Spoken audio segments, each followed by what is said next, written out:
back to my channel, or welcome if you're new. My name is Jen. I'm a homeschool mom of 6, and in today's video I'm going to be continuing, I guess, this little series of videos that I'm doing on my channel. I did these last year, and so I thought I would continue it again this year. And basically it's my year-end grade level curriculum recap for each of my kids. So I already did my first grader. If you haven't had a chance to watch that video, that will be linked either below or at the end of this video. You can just check my channel for that. But in today's video, I'm going to be talking about all the curriculum that my 5th grader did. So my daughter, she just completed her grade 5 year. She just had a birthday too. We have a lot of birthdays in the summer. So she just turned 11. She's going into grade 6, which is like mind-boggling to me. It's like 1 to 5, its own category, I feel like. And then when you hit 6th grade,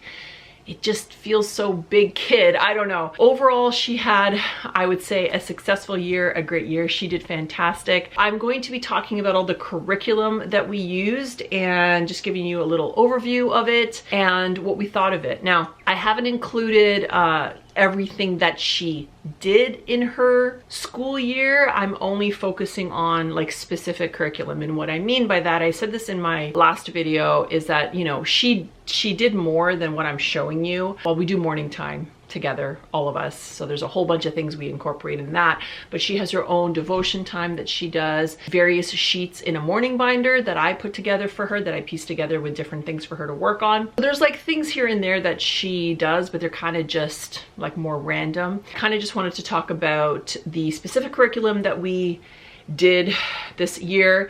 I'm actually going to start with typing, just because I know I'll forget if I don't, because I don't have like a physical thing in front of me. This was the first year that I had her do typing. I've had all my kids do typing. I know it's kind of like it's an elective, and you know, some people do it and some people don't.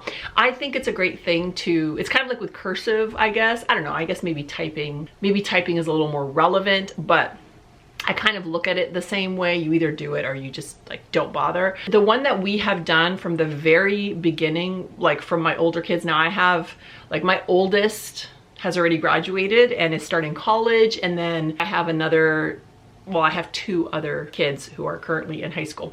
So they've all done it, but we use typing.com. We still love it as much as we did the first time that we did it. It is a free resource, which is fantastic because it is so great and it's very thorough, and they have all become like fantastic typers. Most of them are better than I am. And so I would say it actually works.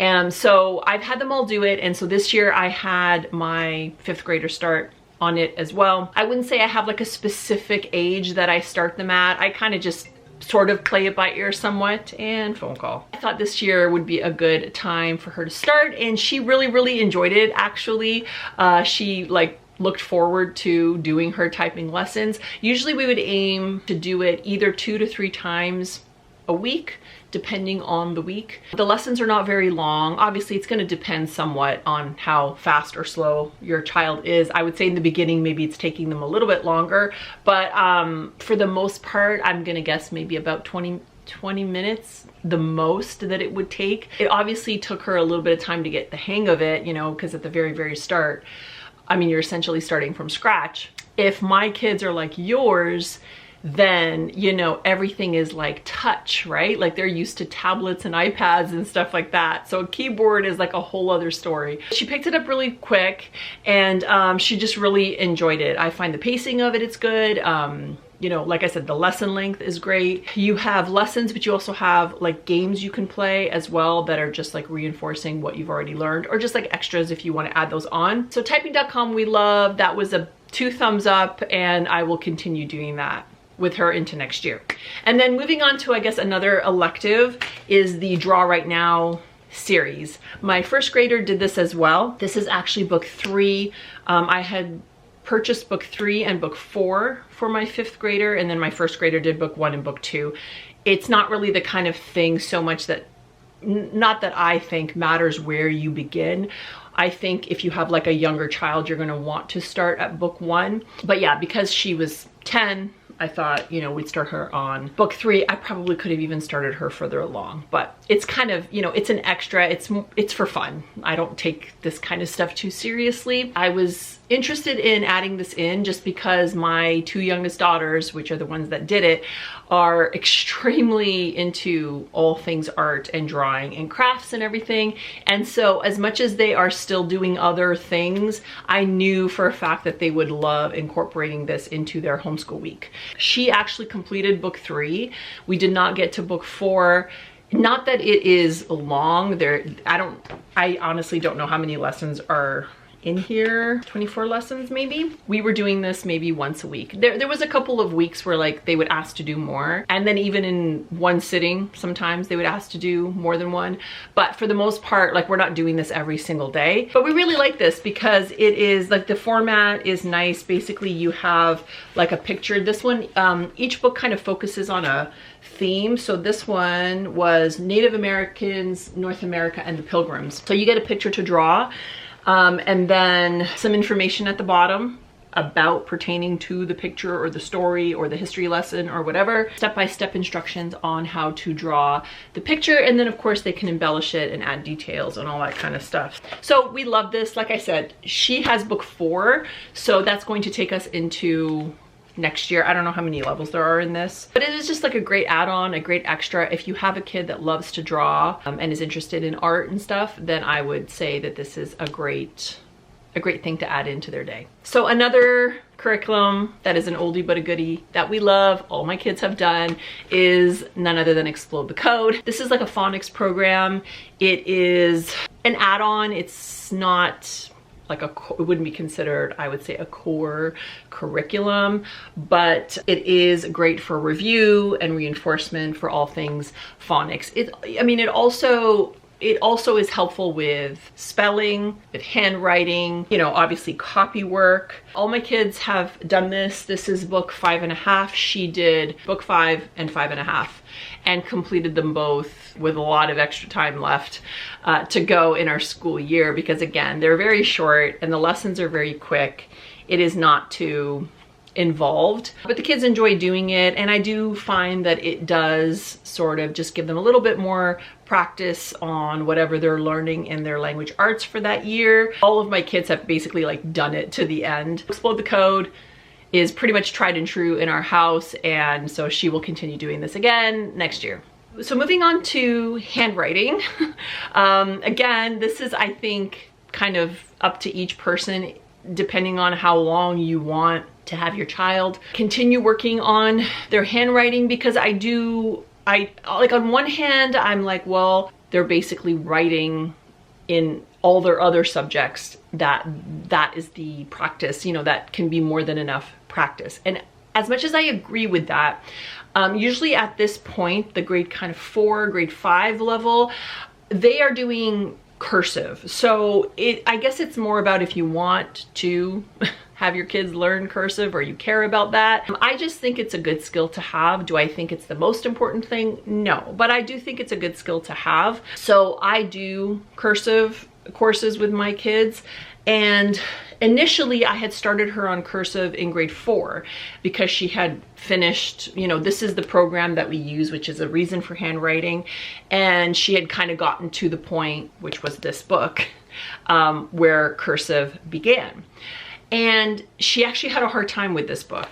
So at the very start, remember though, this is not this year, this is the prior year, so her grade 4 year when she would have started cursive. We started her on this book like every other year, and she was having a lot of trouble figuring it out. Like, she was just not figuring it out, I don't know, she was having a lot of trouble with kind of like how quickly they jumped in. Now there is like practice at the start, but for the most part you start, I'm trying to open, sorry, to the first page, but for the most part you start like right into it. After the first, I don't know, I think maybe she did 3 weeks of it, so 3 lessons of it, because it's based on a 4-day schedule. It was a struggle. Like, she was just frustrated because she was just having trouble doing it. It was the first time that she had, you know, gotten frustrated about this program at all.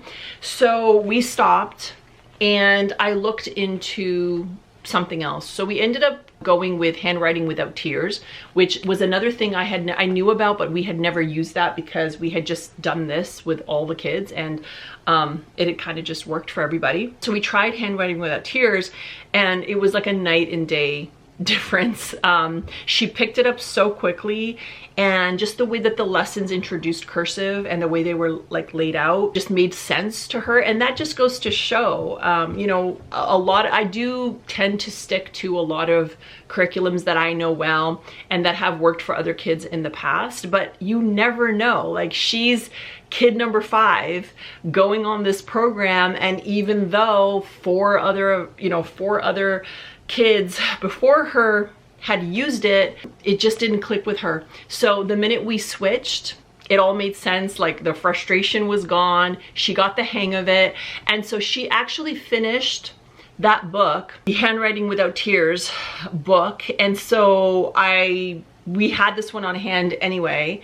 And so I thought, let me just see, like, to kind of just finish off the year, let me just see how she is jumping back into this one. And it was like not an issue. She had no problem continuing in on this book, and she ended up finishing this one as well. All in all, I wouldn't say like there's an issue. I don't have an issue with it. It really just depends on your child, their learning style. Remembering that, you know, this was specific to the cursive courses. I'm still trying to figure out what I'm going to do with her actually for next year. With some kids, I've continued cursive like one extra year because it's kind of like they get introduced to it that first year. And sometimes I feel like it's good to kind of do one more year practice to kind of cement what they've learned. So it's highly likely that I will continue on to the next level with her next year, but we'll see when I collect all my curriculum for next year, which I haven't done yet, but I'll keep you guys posted. So now moving on to spelling. Spelling is another one that we typically will do a reason for. There's a reason for handwriting, and then there's a reason for spelling. And we usually start off with a reason for spelling just because it works. Usually around grade 4 or grade 5, I switch them over to spelling workout. It's just a different format, and I do that for no other reason than to kind of freshen it up a little bit, because sometimes it's good to stick with something because it works and you don't need to switch things up all the time just for the sake of switching it up. But at the same time, I feel like every once in a while with certain subjects, certain things, it's actually good to switch it up, and it kind of just becomes fresh and a little bit new to them, because sometimes it can get a little bit like, oh, we're doing this again, you know what I mean? So yeah, spelling, pretty much all things language arts. I mean, obviously they're doing language arts the whole way through school. But when it comes to spelling, that is something though that I usually keep adding in pretty much until like high school level, to be honest with you, because it's kind of one of my, like, language arts, all things English and language arts, I'm very passionate about. I just am personally.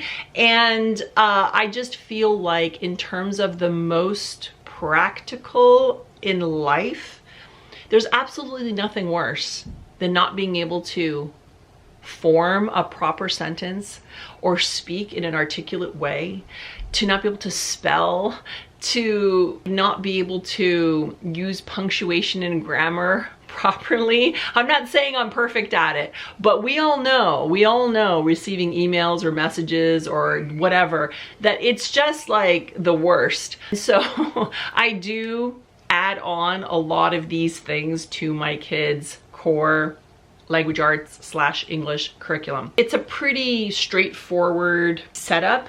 You have a list of words. It starts off at 15 words, and then gradually they add more. You get about 20 words. And they give you basically different ways to practice those words. They will talk about the sounds that certain vowels or letters make, the rules of that kind of stuff, and then they'll have to write them out based on maybe syllables or alphabetically. Sometimes there's crossword puzzles. And then usually what I actually have them do is I didn't bring it up, but I usually have just like a separate lined notebook, and I have them just like copy work, just write out those words every single day on top of whatever they're doing for their lesson, because the lessons are not very long. And then I didn't do it with her this year, partly because I don't usually do it this early on, but also because she was already doing a little bit of it in her Good and the Beautiful language arts. But usually starting in grade 6, I will actually start quizzing them on words. I'm neither here or there about testing or quizzing, but just with certain things like spelling words, I think it's good to make sure that it's actually sticking, because it's one thing for them to fill things out, but the words are there. It's another thing to like ask them to spell the words and actually see if the program is working, you know? So again, we didn't test this year, but I will continue this with her next year and probably start adding in end of the week quizzes. Along the same lines of the language arts theme, we also have Wordly Wise, which is another one that all my kids do. Again, this was the first year that she did it. You can actually start this off, like they have books starting, I think, in kindergarten or grade 1. I don't typically bother with that. She started that off. She started this one off this year. This is book 4, so I have her doing book 4. Wordly Wise is basically just, you know, expanding their vocabulary so that when they're writing responses or, you know, working on a short story or some sort of a paper or whatever it is, not being redundant with their language, not just repeating the same words, not having the most basic of basic vocabularies. So it really does help expand, you know, the irony that I'm having a hard time figuring out what to say. I'm stumbling on my words as I'm talking about this, but it really does help expand their vocabulary. So you get a list of words similar to the spelling. You get a list of words at the beginning of every week, and it's actually set up kind of like a dictionary. Get their words, they get the meaning of the words, and if there's multiple meanings, and then how it would be used in a sentence based on that meaning, and actually how you pronounce it. And then the whole week they are, again, doing little lessons using the words. So, you know, maybe putting them in sentences, or they might get a definition and then they have to pick the word that matches the definition, or maybe get like 4 definitions and they have to pick the one that is most correct of a definition, things like that. I do at some point incorporate quizzes with this curriculum as well, but I didn't do. I basically don't really do grade 5. She's not doing any kind of quizzes or tests really. And then grade 6, I'll kind of see. I'll just kind of see. I think it's a great add-on, and it really does, like I said, it helps with their writing, not just in language arts, but just in all, I mean, essentially in all their other subjects and in life. So now moving on to her main core curriculums for language arts and math, we went with the Good and the Beautiful for both. I'm gonna start with the Good and the Beautiful math. I have this just bound, printed PDF in binder form. I'm kind of just wherever when it comes to the Good and the Beautiful. Sometimes I order, sometimes I just print, because shipping can be a disaster to Canada. So sometimes I don't know, it just depends. But for this one, I printed the PDF and just, like I said, I just stick it in a binder. This was the first year that she did the Good and the Beautiful math. We've done the Good and the Beautiful for language arts for quite a few years, but we had never done the math. Up until this past year, she had done master books math, which was actually new for us as well, because all my other kids had started with Matthew C. It worked out really well. She enjoyed it and she did well. And then I kind of saw that the Good and the Beautiful had revamped a little bit of their math program, and I wanted to give it a try just because, well, for a few reasons, but because we do enjoy so much of their curriculum. We also do a lot of their science units and stuff. And I had done the math program with my youngest. I liked the format of it. But the other thing that I really liked about the upper levels of math was that there's video instruction.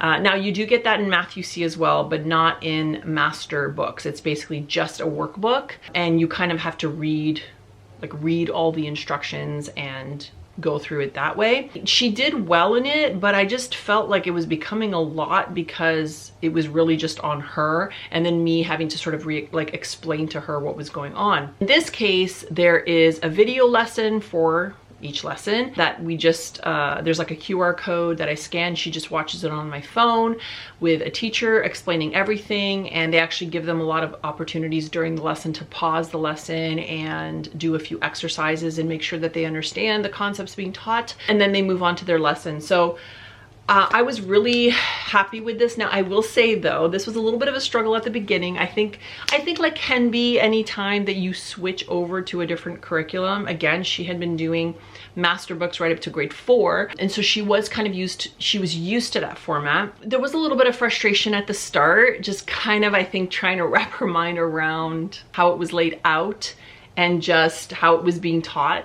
But we worked through that, and I would say like, probably after the first couple of weeks, she really did get the hang of it, and just was thriving the whole rest of the year. I was, you know, not sure at the start. I was like, are we gonna have to like switch this up? I'm glad that we gave it, like, I did want to give it enough time to actually see how it turned out. And, you know, if it hadn't, we would have decided then what to do. But I'm glad that it worked out. I'm glad like that she really does enjoy it now, and she gets a lot from having the lessons being taught like that, you know, through the video, and having a chance to sort of practice before she goes straight into the lesson. I find that it's a lot easier for me to be able to just, if she needs help, I mean, it's not so bad at this point, it's only grade 5, I can pretty much like just go in blind and help her. But if there's something that like I need to check, it's a lot easier for me to just go through the video really quick than to have to sit there and read like an entire page of notes and, you know, lessons and stuff. So we've been really happy with it. So she completed Math 5, and you know, all my other kids at this point had already moved on from Math UC to teaching textbooks. I'm just doing things really differently with her, but for no other reason other than it's working. And so I don't know what we're gonna do, to be honest with you. Part of me wants to do another year of this, again, just because it ended up working out so well. And then at the same time, I'm like, I don't know, do I switch her now to teaching textbooks? But I'm leaning towards doing this for another year, and then maybe looking at switching over, or maybe I won't even switch over. Like, I really am torn because I like both for different reasons. So I don't know, we shall see. Okay, and then ending off on language arts, I kind of already mentioned, but we did the Good and the Beautiful language arts curriculum as well, and we went with level 4. I've talked about this in the past, but I'll just let you know briefly. When it comes to the Good and the Beautiful language arts, we tend to be a level behind because they don't officially have a grade 8, a full grade 8 language arts curriculum. It's a book study. I don't know if they're ever going to change that, because I know that they're working on high school courses, so I don't know if they're going to revamp that at all. And so in grade 8, my kids do the grade 7 level.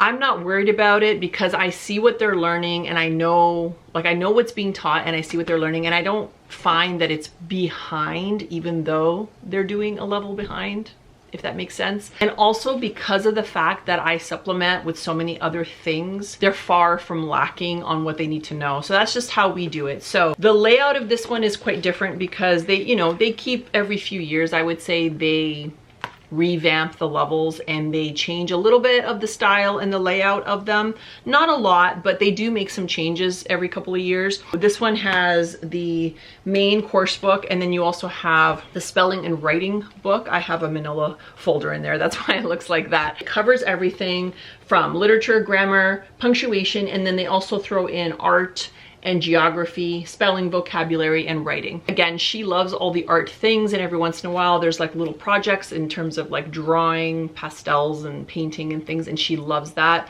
So it's nice. I find that it's nice too because it kind of breaks up the lessons a little bit. You know, the big thing I would say about this level is that it's 99% independent for them. At the very start, you do have like a parent-teacher section, just a small little section, and it's usually just making sure that you check off that you have checked their work. Sometimes they might have you read something to the child. It could be like a vocabulary word or something like that. More times than not though, you're working on what they call the challenge, what do they call it? Challenging sentence climb, which can be found In this book here, this is just to, it's like a lesson extension, I guess you can kind of think of it that way.